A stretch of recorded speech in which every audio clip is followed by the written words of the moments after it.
त्यालाही प्रकाश पुरवणारी शक्ती म्हणजे देव. शक्तीला देव म्हटलेला आहे. त्याला पॉवर म्हणतात. पॉवर पॉवर ते विवेकानंदांच्या चरित्रामध्ये आहे. त्यांना त्या लोकांनी विचारलं की बहुत से देव देवता मानने वाले लोग आपके हिंदुस्तान में तो देवता है कितने, हाउ मेनी गॉड्स. त्यांना गॉड इज वन, एकच आहे. मग दुसरा प्रश्न विचारला होता, तो राहतो कुठे, व्हेअर इज गॉड. स्वामीजींनी उत्तर दिलं, man body is the God temple. माणसाचं शरीर आहे ना भाऊ, तेच त्याचं राहण्याचं मंदिर आहे. मग तिसरा, who is God, God is power. हे उत्तर आहे. पॉवर चाले हे शरीर कोणाची असते, कोण बोलविते आहे. ऐकवी ऐकवी एक नारायण, दयाचे भजन चुकुना. म्हणून बाकीच्या देवाला देवत्वमुळे देवत्व ज्याच्यामुळे प्राप्त झालं तो हा देवाचाही देव, बळीया माझा पंढरीराव. आणि तो उभा बसल्याच्या विरुद्ध शब्द नाही. उभा म्हणजे कार्यतत्पर. मराठी लक्षात घ्या. निवडणुकीच्या काळामध्ये उमेदवार उभा, मग तो बसत नाही का. बरं, बसला तरी माणसं म्हणत नाही का उभा आहे म्हणून. निवडणुकीच्या काळात त्यांच्यासोबत 5-25 येतात नाही, इथले 5-25 स्टेजच मोडायचा राहतो, इतके बसतात. मग अशिक्षित लोक सुशिक्षितांना विचारतात, का रे 50 बसले, हो उभं कोण. ती मराठी कळली तुम्हाला. प्रश्न योग्य आहे. काय म्हणता आजोबा, अरे 50 बसले आहे, हो याच्यातलं उभं कोण आहे. उभं ते पांढऱ्या दाढीचं आहे का नाही, शेजारचं तांबड्या दाढीचं, त्याच्या शेजारचं बिना दाढीचं, त्याच्या शेजारचं कडक टोपीवालं, त्याच्या शेजारचं चष्म्यावालं, त्याच्या शेजारचं सेरटिंगवालं, त्याच्या शेजारचं बिना चष्म्याचं बिना दाढीचं लोडाला टेकून बसलं ते उभं. म्हणजे जे बसलं आहे ना ते उभा आहे. याचा अर्थच आहे बसल्याच्या विरुद्ध उभा शब्द नव्हे. उभा शब्दाचा अर्थ आहे कार्यतत्पर. उभा म्हणजे कार्यतत्पर. निवडणुकीच्या काळामध्ये उमेदवार उभा म्हणजे अर्थ काय, मी तुमचं कार्य करण्यासाठी तत्पर आहे, फक्त अमूल्य असं तुमचं मतदान करून मला तुमचं कार्य करण्याची संधी प्राप्त करून द्या, मी तुमच्या कार्यासाठी तत्पर आहे, याचा अर्थ उभा आहे. तसं भक्ताचं कार्य करण्यासाठी देव तत्पर आहे म्हणजे उभा. इथपर्यंत आलो आपण. देव उभा जमलं. थोडं आता समृद्धीनं जाऊ. 11ला उद्घाटन आहे. आता 5 तासात नागपूर शिर्डीवरून, म्हणून तसं जाऊ आता आपण. देव उभा, मागे पुढे, मागे आणि पुढे. पहा, सगळ्या महाभारतातला इतिहास तुम्हाला माहिती आहे. मागे द्रौपदीच्या आणि पुढे अर्जुनाच्या. मागं राहून द्रौपदीला वस्त्र पुरवली आणि पुढे राहून 18 दिवसाच्या लढाईत अर्जुन सांभाळला. रोजचा नियम होता. युद्ध संपलं म्हणजे देव खाली उतरायचे, अर्जुन बाबाला हात द्यायचे आणि मग अर्जुन महाराज मालकी बाबात उतरायचे. 18वा दिवस युद्ध संपलं. अर्जुना उतर. रोजच्या प्रमाणे तुम्ही उतरा, मी मालक आहे, तुम्ही ड्रायव्हर. मी ज्या संपली उतर, आज तुम्ही उतरा, आधी उतर म्हणतो तर उतरे ना. तिला ढकलून अर्जुन खाली टाकली उडी. भगवान कृष्णाने उडी टाकल्याबरोबर कुंटे काका रथ पेटला. देवानं उडी टाकल्यावर रथ पेटत असतो. आपण नाही पेटवायचा, घरचे पेटवतात. ऐसा आत्मानं रथिनं विद्धी शरीरम रथमेव. आपल्यासाठी चाललंय कीर्तन. एकदा उडी टाकली. अर्जुन म्हणला, देवा आज जर तुमच्यानंतर उतरलो असतो तर येड्या बाबळीचं सरपण आणायची गरज नव्हती, त्याच्यातच झाला असता दळणविधी. अरे म्हणून म्हटलं तुला आज आधी उतर, पण रोज तुम्ही उतरायचे, मी नंतर उतरायचो. आज असं का. तुला काय वाटतं अर्जुना, पलीकडच्या पार्टीला मातीचे द्रोण होते का रे. एक एकाचणी म्हणू व्यापारे, विश्वची वै संवारे, एकला न कृपाचार्य, द्रोणाचार्य, कृपाचार्य, भीष्माचार्य, कर्ण विकर्ण महान योद्धे होते. तर तुझी पहिल्या दिवशीच होळी पेटली असती अर्जुना, पण मी पुढे होतो म्हणून 18 दिवस तू सुरक्षित राहिला. तू पाठीशी घातला, आपण पुढा राहिला. म्हणजे पुढं राहून अर्जुन सांभाळला, मागे राहून द्रौपदीचं लज्जा रक्षण, म्हणून ते उभा मागे पुढे. आलंच आहे उडकता, उभा मागे पुढे. पुन्हा करतो काय, उगवी कोडे संकट. इथे दोन मजेदार शब्द आहे, कोडं आणि संकट. कोडं म्हणजे ते पेपरला येतं ते नाही, पेपरला येतं ना, चालवा डोकं. बस इथे कोडे शब्द आहे, मग मजा. चालवा डोकं, सोडवा कोडं. काही काही कोडे मजेदार, हे नाही. एक एक कोडं सांगतो मी काका, एक कोडं मजेदार, एक कोडं.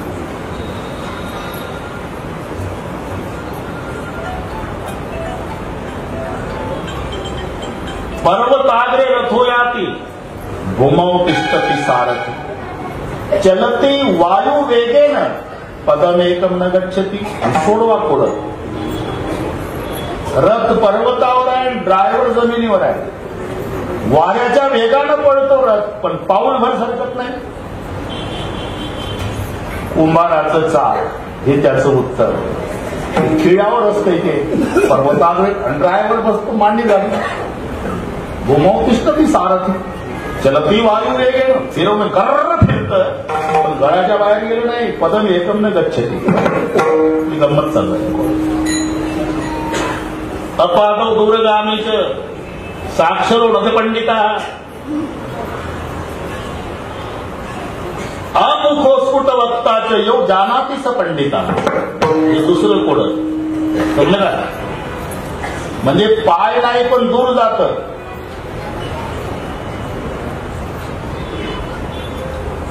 पंडित नाही पण साक्षर आहे. तोंड नाही पण स्पष्ट बोलतं.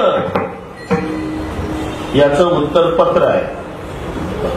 आता पत्रावर या, पत्र आहे.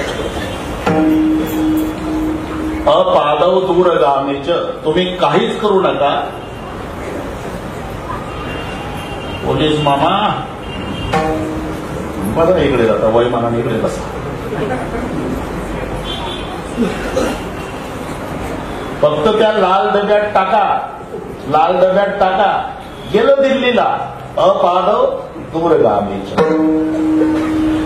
बरं पंडित नाही पण त्याच्यावर काय आहे ते वाचून घ्या. साक्षरो नच पंडिता. तोंड नाही पण स्पष्ट बोलतं. कोणी मेलं तेही सांगतं आणि 12 वर्षांनी लेकरू झालं तेही सांगतं. याचं उत्तर आहे पत्र. बस कोडं. तसं चालवा डोकं, सोडवा कोडं. येथे ते कोडं नाही घ्यायचं. अर्जुनाला पडलेलं कोडं. पहिल्याच दिवशीच्या युद्धात मी पार तो द्रोणाचा केला, येणे धनुर्वेद मदतीला. जगाच्या पाठीवर प्रसिद्धीला आलेला अर्जुन हा द्रोणाचार्याचा शिष्य म्हण. आणि तुम्ही सांगता तेव्हा जगात सर्वात श्रेष्ठ पात्र गुरुच आहे. गुरु हा संत कुळीचा राजा, गुरु हा प्राण विसावा माझा. गुरु हा संत कुळीचा राजा, गुरु हा प्राण विसावा माझा. गुरु हा संत कुळीचा राजा, गुरु हा प्राण विसावा माझा.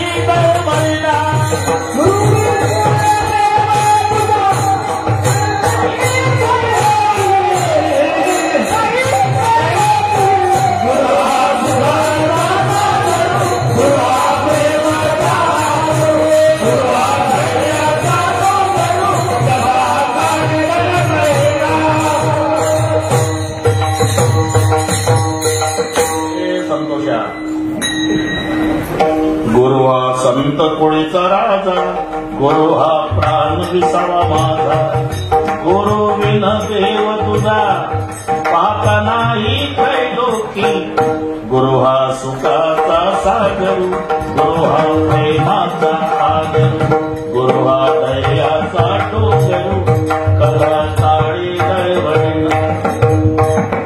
तुम्ही सांगता आणि माझ्या गुरुच्या पुढे युद्धाला उभं करता, लाजसी ना महागुरी कर्मी सुद्धा.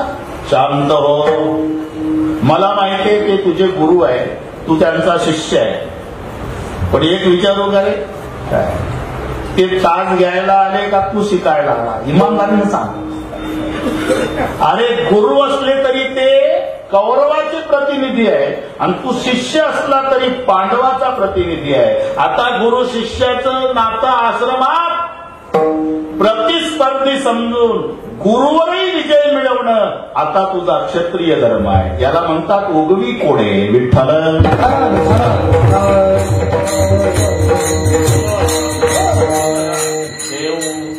उभा मागे पुढे, उगवी कोडे, कोडे उगवी आणि संकटही निवारण करतो. अर्जुनाची घोडी बरं का भागवत, अर्जुनाची घोडी धुतली त्याच्या पुढे तो शब्द आहे हा, संकटे बहुत निवारली,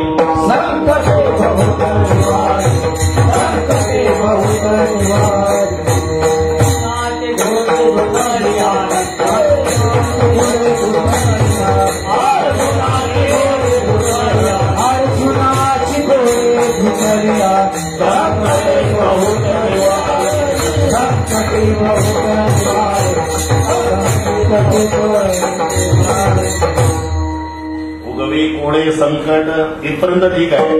अहो पण भक्तावरचं संकट निवारण करण्यासाठी तो सगुण साकार म्हणजे साधक बाधक व्यवहार समान सत्तेशिवाय होत नाही. एखाद्या माणसाला झोपतनं जाग आलेल्या पाणी प्यायची सवय, ती उशाकडे स्टूलवर तांब्यात पाणी, त्याच्यावर फुलपात्र, झोपलं झोपत पडलं, स्वप्नात लागली तहान आणि अख्खा संभाजीनगर जिल्हा फिरत होता. पाणी बाधा मरतो पाणी थांबायला उशाकडे स्टूलवर तांब्यात पाणी भरून आहे. मग शहरात का फिरतं? तहान स्वप्नातली आहे, पाणी जागृतीतलं आहे. याला म्हणतात सत्ताभेद. साधक बाधक व्यवहारासाठी समान सत्ता पाहिजे. याची तहान केव्हा जाईल? हे फिरत फिरत वाळूंजला, पंढरपूरला, ते विठ्ठलाच्या मंदिरात आलं पाहिजे. स्वप्नात त्याला वॉटर बॅग वालं भेटलं पाहिजे, त्यानं पाणी पाजलं पाहिजे, मग हे त्याला पाहिजे. स्वप्नातली तहान असेल तर स्वप्नातलं पाणी, जागृतीतली तहान असेल उशाकडचं पाणी. आणि तुम्ही सांगता देव उभा मागे पुढे, देव उभा मागे पुढे. अरे भक्त व्यवहारामध्ये आणि तो निर्गुण निराकार असणारा परमात्मा, आणि कसं काय उजवीकडे संकट? अरे जरी निर्गुण निराकार असला तरी जशी भक्ताची इच्छा असेल तसं त्याला व्हावं.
भक्ताची इच्छा असेल त्याप्रमाणे त्याला व्हावं लागतं.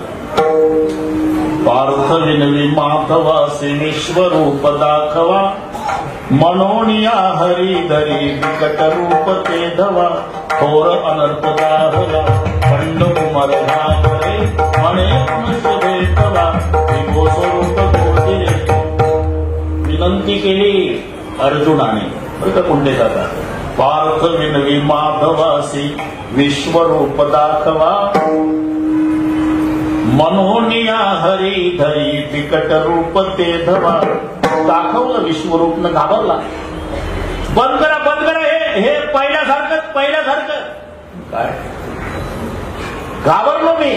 पहिल्यासारखं म्हणजे किरीटनं गदिनं चक्र हस्त विच्छामि त्वां द्रष्टुमहं तथैव तेन रूपेण चतुर्भुजेन सहस्र बाहो भव विश्वमूर्ते.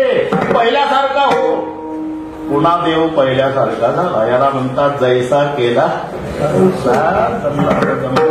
जमलं. बरंच पुढे चाललो आपण. जैसा केला तैसा होय. भगवान चतुर्भुज रूपात प्रगट झाले माय कौशल्याच्या पुढं. अरे तू चतुर्भुज रूपात झाला बाबा. कोणी म्हणल कार्य अयोध्ये हे कौशल्याचं लेकरू आहे.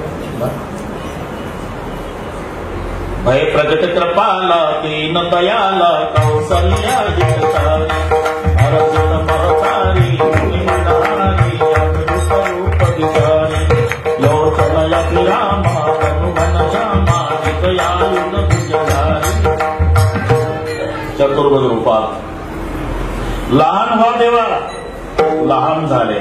माता कुणी बोली सोमती डोली तजहु तात रूपा की जय शिशुलीला अतिप्रियशीला ये सुख परम अनुपा. लहान झाले. अब तो अच्छा लगता है नहीं. क्यों? अरे छोटे तो हुए लेकिन बातें बड़ों की तरह कर रहे. क्या करूं? छोटा बच्चा क्या करता? रोना शुरू करो. रोदन खाना. बस जैसा केला तैसा हो.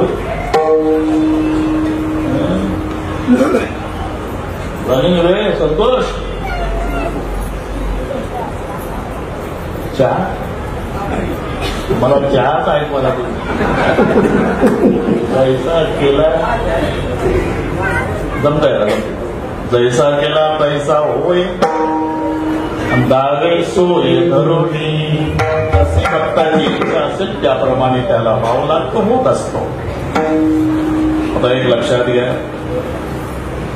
सर्वांना माहिती आहे ते पंढरपूरला कुंटे काका ते कैकाडी महाराजांचा मठ. बरं का ताई. कैकाडी बाबा ते महारोगी म्हणतात ना. पण त्याला विनोबाजी भावे महारोगी म्हणत नसायचे. ये भगवान की खंडित मूर्ती आहे म्हणायची. अरे ह्या देवाच्या भंगलेल्या मूर्त्या आहे बाबा. यांची सेवा करा. आणि ते कैकाडी बाबा दर दिवाळीला त्यांना आंघोळ्या घालायचे. नवीन कपडे द्यायचे. 12 महिने जेवू घालायचे. तिथं सुशिक्षित बेकार गेला एक पंढरपूरला. आणि ते आपले पुढे लापसी जर्मनच्या ताटात तांब्यात पाणी भजन चाललं होतं त्यांचं. अंग इथला पांग भिटला कैकाडी बाबा आम्हा गुरु भेटला. तिथं गेलं हे सुशिक्षित बेकार. अरे का अख्खा महाराष्ट्र नाही भारत ज्याचं भजन करतोय त्या पंढरपुरात राहून तुम्ही कैकाडी बाबाचं भजन करता. तू कोण लागला उपदेश द्यायला? जे रुपया चालत नाही तो घेऊन पंढरपूरला येतो ना आम्हाला शहाणपण. अरे कैकाडी बाबा आम्हाला 12 महिने लापसी खाऊ घालतो. 12 महिने दिवाळीला आंघोळ्या घालतो आमचा बाबा. मग ज्याची खावी पोळी त्याची वाजवावी टाळी. जो आमचा कैकाडी बाबा 12 महिने आम्हाला जेवण देतो म्हणून आम्ही भजनही बाबाचं करणार. तसं जो आमचा विठोबा जन्मभर सुखाचं ठेवतो आम्ही भजनही त्याचंच करणार.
असो सुखे गावो मुके विठोबा.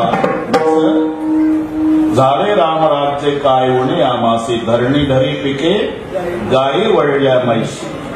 मग ज्या रामाच्या राज्यात एवढं सुख आहे मग राम वेळोवेळा आम्ही गाऊ उभी. अगदी तसं आहे. ज्या विठोबानं आम्हाला जन्मभर सुखात ठेवलं तुका म्हणे असो सुखे ज्याच्या बळावर गाव मुखे विठोबा. ते उभा मागे पुढे उगवे कोळे संकट. अतिशय सुंदर नियोजन केलं. इथल्याही सर्व संस्थांच्या मंडळींनी सहकार्य केलं. अध्यक्ष राजेंद्रजी पाटील पवार असतील, सचिव आप्पासाहेब झळके पाटील असतील, कोषाध्यक्ष रत्नाकरजी शिंदे पाटील, विश्वस्त हरीश पाटील साबळे, कृष्णा पाटील झळके, हरिभाऊजी शेळकी, जयस्वालजी, याही मंडळीला कोटी कोटी धन्यवाद. ज्यांनी सुंदर नियोजन केलं आमचे गणेशजी नवले साहेब, महेंद्रजी भाऊ खोटकर, कपिंद्रजी पेरे, त्यांना सहकार्य करणारे त्यांचे सर्व सहयोगी. विकासनी अधूनमधून सारखं स्मरण करून दिलं. मृदंगाचार्यांनी चांगली साथ दिली. विनेकरी सर्व टाळकरी गायनाचार्य, इकडचे टाळकरी भागार टोकदार, सगळ्यांना धन्यवाद देतोच. अतिशय सुंदर नियोजन केलं म्हणून संयोजक मंडळीला धन्यवाद देतो. पण त्यांच्या विनंतीला मान देऊन आपणही लांबून लांबून येऊन त्यांच्या कार्यक्रमाचं सौंदर्य वाढवलं. मग गणेशजी, महेंद्रजी, कपिंद्रजी, त्यांचे सर्व सहकारी या सर्वांच्या वतीनं श्रोते मायबापालाही धन्यवाद देतो. आता माऊलीचं भजन होईल. हा ना, बरोबर आहे ना. माऊलीचं भजन होईल, मग जय विठ्ठल होईल, आणि मग दादा येतील. असंच ना. रे बरोबर वेल्डिंग आहे. तर सध्या पंजाबराव दर्शन रामराव ढोकचा अंदाज चुकत नाही. ज्ञानेश्वर